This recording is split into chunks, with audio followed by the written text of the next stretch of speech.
नमस्कार मित्रांनो, काही दिवसा पहिले आपल्या गावरानी कोंबडीचे जे पिल्ले आहेत ते अंड्यातून बाहेर आले होते. त्यांना आपण 2 दिवस जे आहे फक्त मक्याचा भरडा दिला होता. मक्याचा भरडा मित्रांनो पचण्यासाठी चांगला असतो आणि वजन वाढीसाठी पण चांगला असतो. आता मित्रांनो आपण त्यांना मिक्स फीड देणार आहोत आणि जे मिक्स फीड आहे ते आपण घरीच बनवणार आहोत. त्यासाठी मित्रांनो आपण ज्वारी घेतली, बाजरी घेतली, मका घेतला, गहू घेतले आणि तांदूळ घेतले.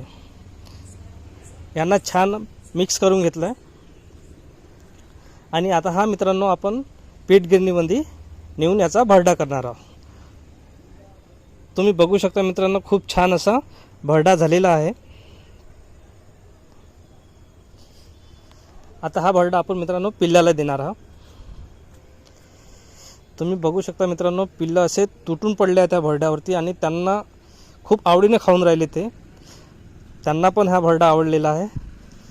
तुम्ही पण मित्रांनो असाच भरडा मिक्स फीड जे आहे ते घरी बनवू शकता.